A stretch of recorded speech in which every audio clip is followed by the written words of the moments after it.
Hello friend, स्वागत अछि अहाँ सबके संतोष ग्लोबल स्टडीज यूट्यूब चैनल पर। तो आइ हम बिहार बोर्ड मैट्रिक परीक्षा 2026 के लेल कक्षा 10वीं के जे मैथिली बुक अछि अरिपन, ओहिमे हम पदखंड के अध्याय 1 अछि शिवगीत, ओहि अध्याय के आइ हम लेखक परिचय करय वाला छी और नेक्स्ट वीडियो में इस शिवगीत नाम के अध्याय के पूरा व्याख्या करब। तो आइ चलू लेखक परिचय के शुरू कयल जाए। तो चलू लेखक परिचय के शुरू करे छी। तो देखियो ई जे पाठ छे शिवगीत, ओहि पाठ के लेखक के नाम छे विद्यापति। अहाँ सब जरूर सुनने हैब, विद्यापति जी नाम छे एहि पाठ के लेखक के। तो लिखल छे जे विद्यापति मैथिली क सबसँ बेसी लोकप्रिय आ पैघ महाकवि छथि। यानी विद्यापति जी जे छथि मैथिली भाषा के सबसे लोकप्रिय, सबसे बेसी प्रसिद्ध कवि छथिन आ सबसे पैघ भी छथिन, यानी सबसे सीनियर छथिन। आ हिनका महाकवि कहल गेल छै, यानी कवि तो कवि लेकिन कवि से भी बहुत यानी महान कवि कहल गेल छै। किया कहल गेल छै से अभी अहाँ समझबै, कियाकि बहुत पुरान कवि छथिन।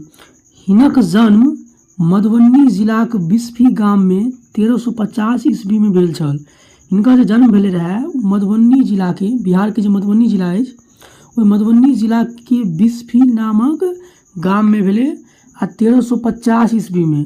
देखियो 1350 यानी लगभग 700 वर्ष पहले हिनका जन्म भेले, तै कारण से हिनका पैघ कहल गेल छै और महाकवि कहल गेल छै। आब देखियो आगू छै ओइनवार वंश। तो अब कहबै ई ओइनवार वंश किया एले, तो हिनका बारे में पढ़े से पहले अपना सबके ओइनवार वंश के बारे में पढ़ पड़ते, कियाकि ई जे विद्यापति जी छलखिन ओइनवार वंश से काफी समय तक जुड़ल रहथिन। तो चलू पहले ओइनवार वंश के बारे में जान ली कि ई वंश छिए की। देखियो लिखल छै जे ओइनवार वंशक स्थापना 1325 ईस्वी में कामेश्वर ठाकुर जी कयने छलाह। ई जे ओइनवार वंश छिए ई एगो राजवंश के नाम छिए। राजवंश अहाँ जाने छिए, अगर अहाँ इतिहास और पढ़ने हेबै तो इतिहास में प्राचीन काल में, मध्यकाल में बहुत सारा राजा सब एलखिन रहे। तो सब राजा सबके अपन अपन एगो वंश होइ छलै, जे वंश पर एकटा वंश के राजा सब अधिकार करै छलखिन, वंश चलबै छलखिन। तो ओनाहिते मिथिला में 1325 ईस्वी में एकटा वंश के स्थापना भेलै जेकर नाम पड़लै ओइनवार वंश। आ एकर स्थापना के केलखिन रहे तो कामेश्वर ठाकुर, जे मिथिला के ही व्यक्ति रहथिन, ई केलखिन रहे। तो देखियो एहि वंश में चूँकि ई कामेश्वर ठाकुर जी स्थापना केलखिन और वंश में बहुत सारा राजा सब एलखिन जे शासन केलखिन रहे एहि वंश पर मिथिला क्षेत्र में। तो देखियो ओहि समय में यानी 1325 ईस्वी में भारत पर मुगल शासक सबके शासन चलै छलै रहे। आ ओहि समय में मिथिला के क्षेत्र पर ओइनवार वंश यानी कि कामेश्वर ठाकुर द्वारा स्थापित ओइनवार वंश के शासन चलै छलै। तो चलू एहि वंश के किछु प्रसिद्ध राजा सब के बारे में देख ली। देखियो एहि वंश के किछु प्रसिद्ध राजा सब छथिन जिनकर नाम अपने सब जान लिया। जेना कि पहला एक राजा छलखिन कामेश्वर ठाकुर 1325 से 1354 तक, ई के स्थापना भी केल छलखिन वंश के। एहि के बाद हिनकर बेटा भवेश्वर ठाकुर बनलखिन राजा 1354 से 1360 तक। ओहि के बाद अगला राजा बनलखिन गणेश्वर ठाकुर, जे भवेश्वर ठाकुर जी के पुत्र रहन। ओहि के बाद राजा बनलखिन कीर्ति सिंह देव 1402 से 1410 तक। ओहि के बाद शिव सिंह देव बनलखिन 1413 से 1416 तक। और अंत में बनलखिन लक्ष्मीनाथ सिंह देव, जे ओइनवार वंश के अंतिम राजा रहथिन। वो बनलखिन 1510 से 1525 तक और 1526 में एहि वंश के समाप्ति भ गेलै। ओहिके बाद दरभंगा राज्य के स्थापना भ गेलै, जाहिमे अपना सब कामेश्वर सिंह के बारे में पढ़ै छियै। तो देखियो ई सब एते जे शासक सब छलथिन, एहि सब बारे में ओते ध्यान रखै के जरूरी नहीं छै। बस एकटा कनि शिव सिंह देव के बारे में कनि याद रखब, कियाकि शिव सिंह देव जे छलखिन वो विद्यापति जी से ज़्यादा रिलेटेड छथिन। ओहि दुआरे शिव सिंह के बारे में कनि ध्यान रखब, तेँ हाईलाइट कऽ देलहुँ हन। बाकी सब राजा सब छलखिन। तो चलू अब अहाँ एक चीज कहबै जे यहाँ पर दूगो राजा, शुरू में जे दूगो राजा के नाम छै एहिमे ठाकुर लगल छै, लेकिन ओहि के बाद देव देव देव लगल छै किया तो देखियो ई सब एके वंश के छथिन, लेकिन ई सब बाद में अपन टाइटल चेंज कर लेलखिन, त्या ठाकुर के बाद और राजा सब अपना नाम में देव लगा लेलखिन। तो चलो आगू देखे छी अब फिर। तो ओहिनवार वंश के बारे में अपना सब पढ़ लेलिए, तो आप विद्यापति जी के बारे में पुनः पढ़े छिए। तो लिखल छै ई मिथिला के ओहिनवार वंशक विभिन्न राजा सबक समय में राज दरबार सब विद्वान रूपे संबद्ध रहला। यानी ई कोई के मतलब विद्यापति जी मिथिला के ओहिनवार वंश अखन तक बतेलू हन, ओहिनवार वंश में जितने भी राजा सब छलखिन, कई राजा के बारे में अखन बतेलू हन जे ओहि विभिन्न राजा के समय में विद्यापति जी राज दरबार में विद्वान रहथिन, एहि सब राजा के समय में। मुदा हिनका ख्याति भेटलनि राजा शिव सिंहक सखा तथा परामर्शी रूप में।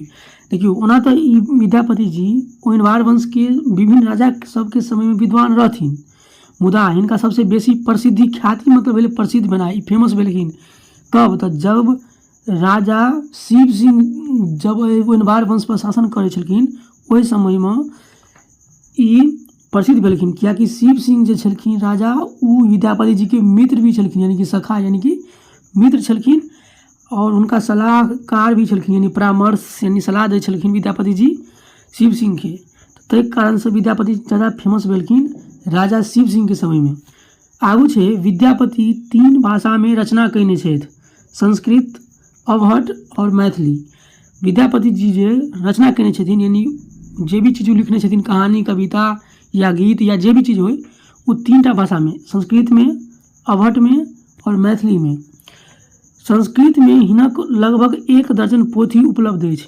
संस्कृत भाषा में विद्यापति जी के लगभग 1 दर्जन पोथी, 1 दर्जन के मतलब भेलै 12टा पोथी मतलब किताब, यानी लगभग 12टा किताब हिनकर छनि संस्कृत भाषा में। एहि में भू परिक्रमण, विभाग सागर, पुरुष परीक्षा, दान वाक्यावली, दुर्गा भक्ति तरंगिनी, मणिमंजरी, लिखनावली आदि प्रसिद्ध कृति अछि। ओहि सब में से ई सब जे किछु के नाम बतेलू हन अहाँके अभी, ई सब हिनकर किछु प्रसिद्ध कृति छै यानी रचना छै। देखियो आगू छै जे अवहट में हिनका 2टा पोथी छै। संस्कृत के बारे में बता देलू, अब अवहट के बारे में जानू। तो अवहट में हिनका 2टा पोथी छै, यानी 2टा किताब ई लिखने छथिन, एकटा कीर्तिलता आ एकटा कीर्ति पताका। मैथिली में विद्यापति केवल गीत लिखले, मिथिला के जे सब गीत सब छै वो सब गीत लिखलखिन, आ ओहो गीत देशी भाषा में लिखलखिन। ई गीत लिखलखिन लेकिन कोन भाषा में, तो देशी भाषा में। एहि दुआरे कि संस्कृत भाषा और अवहट भाषा चूँकि मिथिला के भाषा नहीं छलै तो कोई बुझथिन रहे नहीं, ओहि दुआरे मैथिली में गीत लिखलखिन वो देशी भाषा में। देशी भाषा कोई के मतलब भेलै मिथिला के भाषा में, जे एकटा क्रांतिकारी काज छल। यानी मैथिली भाषा में तो गीत तो लिख देलखिन, लेकिन ई ओते आसान भी नहीं छलै, एकटा क्रांतिकारी काज छलै, यानी बड़ कठिन काज छलै। किया तो काज कठिन काज एहि दुआरे छलै कि ओहि समय में संस्कृत, अवहट, कियाकि ओहि समय जे साहित्य छलै उ या तो संस्कृते में होइ छलै, यानी संस्कृत में लिखल जाइ छलै, यानी तो प्राकृत भाषा में लिखल जाइ छलै। देखियो आप कहीं यहाँ ई समझ लिए जे ई प्राकृत भाषा की छियै, तो देखियो सबसे पुरान भाषा छियै भारत के संस्कृत, और संस्कृत से ही टूट के बनल छै प्राकृत भाषा, और प्राकृत से अवहट बनल छै, और एहि तरह से हिंदी और भी अपभ्रंश ई सब भाषा बनल छै। तो संस्कृत बहुत पुरान भाषा छै, आ संस्कृत से ही अवहट बनल छै, प्राकृत सब बनल छै। तो पहले जो रचना होइ छलै साहित्य के उ या तो संस्कृते में होइ छलै या नहीं तो प्राकृते में होइ छलै, जे चीज मिथिला के लोग के समझ में नहीं एते रहे ओहि दुआरे ई मैथिली भाषा में रचना केलखिन। तो सोचियो ओहि समय में लगभग 700 वर्ष पहले मैथिली भाषा के कोनो नाम चर्च नहीं छलै, ओहि समय मैथिली भाषा में गीत लिखनाइ बहुत क्रांतिकारी काज नहीं भेलै, कठिन काज नहीं भेलै। तखन अवहट में लेखन प्रारंभ भेल, आ तकरा बाद विद्यापति देशी भाषा में मैथिली गीत लिखलनि। और जब की भेलै कि संस्कृत या फिर प्राकृत भाषा में लिखल जाइ छलै, ओहिके बाद अवहट में लिखनाइ शुरू भेलै, ओहिके बाद विद्यापति जी अपना मैथिली भाषा में यानी देशी भाषा में गीत लिखलखिन। आगू छै जे विद्यापति मैथिली के देशील बैना कहने छथि। देखियो विद्यापति जी छथिन वो मैथिली के देशील बैना कहने छथिन। देशील बैना के मतलब भेलै अपन भाषा, देशील बैना मतलब अपन भाषा, यानी कि मैथिली के अपन भाषा कहने छथिन, यानी मिथिला के लोग के अपन भाषा मैथिली भेलै से बात कहने छथिन विद्यापति जी। ई बात ध्यान रखबै जे विद्यापति जी मैथिली के देशील बैना कहने छथिन। ई मैथिली में लगभग 1000 गीत लिखने छथि। कहीं यहाँ पढ़लिए कि मैथिली में केवल गीत लिखने छथिन आ गीत कते तो लगभग 1000 के आसपास ई गीत लिखने छथिन मैथिली में। इनका गीत के मुख्यतः 3 भाग में बाँटल जा सकै छै। देखियो गीत तो लिखलखिन लेकिन गीत भी कई तरह के लिखलखिन, तो मोटा मोटी कहल जाए तो इनका गीत के 3 कैटेगरी में 3 भाग में बाँटल गया छै। एगो गीत के अहाँ कह सकै छी राधा कृष्ण से संबंधित एकटा गीत छै, यानी 3 तरह के गीत में से एकटा गीत के जे कैटेगरी छै राधा कृष्ण से संबंधित गीत छै। दोसर कैटेगरी छै गौरी महादेव से संबंधित गीत छै और तेसर छै सामान्य व्यवहारिक गीत।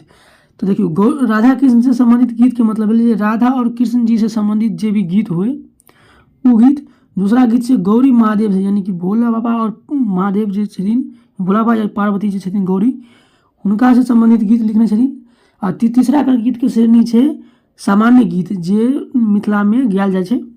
देखियो तो राधा कृष्ण से संबंधित गीत में कौन गीत छियै तो राधा कृष्ण से संबंधित गीत छियै जे एहिमे ई नारी और पुरुष के जे प्रेमक गीत छै ओहि के बारे में बजै छथिन, जे नारी और पुरुष के प्रेमक गीत के लिखने छथिन ई राधा कृष्ण से संबंधित गीत वाला श्रेणी में। उसके बाद जो हिनकर गीत छै वो गौरी महादेव से संबंधित छै। तो गौरी महादेव से संबंधित भी 2टा गीत लिखने छथिन 2 प्रकार के, एक महेशवाणी और एगो नचारी। देखियो महेशवाणी में जे छै भोला बाबा के भक्ति करे के लेल जे भी गीत सब छै वो महेशवाणी में आवे छै, और नचारी में आवे छै जे भोला बाबा और पार्वती के जे प्रेम वाला बात छै, प्रेम से संबंधित गीत छै वो नचारी में आवे छै। और महेशवाणी में कौन गीत आवे तो भोला बाबा के पार्वती के भक्ति के लेल जे ओकर भक्तगण सबके जे गावे छै गीत वो महेशवाणी में आवे छै, और नचारी प्रेम वाला गीत में आवे छै। आ तेसर गीत छै विद्यापति जी के तेसर जे श्रेणी छै गीत के वो छै सामान्य गीत। सामान्य गीत कोई के मतलब भेलै जे मिथिला में जे अगर अहाँ मिथिला से आप तो जानते हेबै कि मिथिला में जे छठियार में, बियाह में, पूजा पाठ में, धर्म कर्म में, पाबनि तिहार में एहि अवसर पर जे स्त्रीगण सब यानी महिला सब जे गावे छथिन मिथिला में जे गीत वो सब विद्यापति जी के व्यवहारिक गीत छै, सामान्य गीत छै। तो ये बात अहाँ समझ गेलिए। देखियो विद्यापति जी के जे निधन छै वो लगभग 90 वर्ष के आयु में भ गेलै।